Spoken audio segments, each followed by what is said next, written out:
Okay guys, today I'm going to show you how to convert a mixed number into an improper fraction. And parents, I have a request.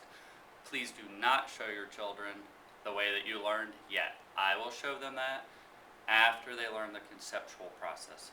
But we really need to make sure they understand what they're doing, because that's how they will see it during testing. Now, quick reminder. Mixed numbers have a whole number and a fraction. So for example, a whole number is any digit and any fraction right next to it. That's a mixed number because we have mixed a whole number with a fraction.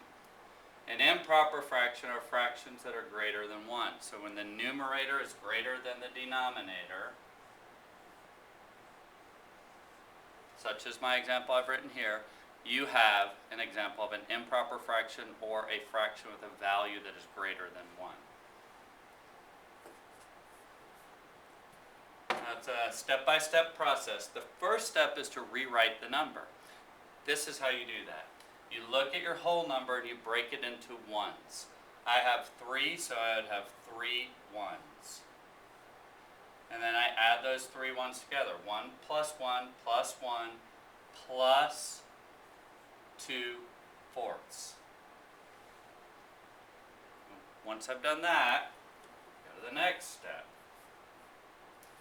I take my 1 plus 1 plus 1 plus 2 fourths, and I need all of these to be written as fractions. So remember, the way that we write a fraction that represents 1 is to have the numerator and the denominator match. They have to be the same number. Now our denominator in this problem is 4, so 1 would be equivalent to 4 fourths.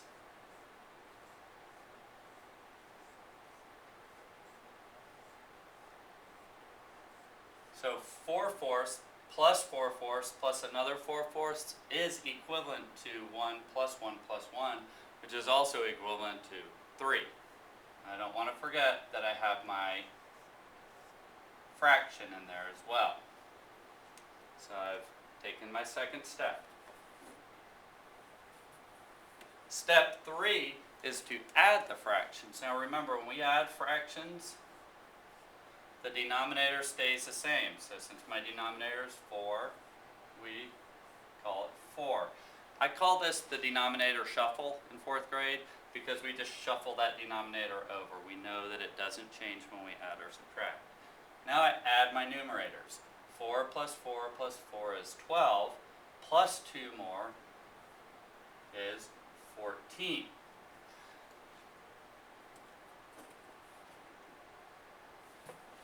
Now, we have 14 fourths.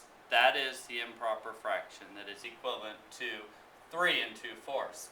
The last step is to see if we have simplest form. The way that we do that, if you recall, is we write the factors of each number on a line, and then we look for the greatest common factor. Now 1 is always a common factor, and if 1 is your greatest common factor, again, you're in simplest form. But in this case, we have 2.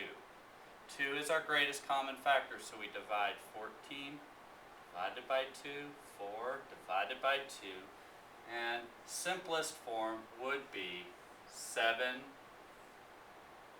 over 2.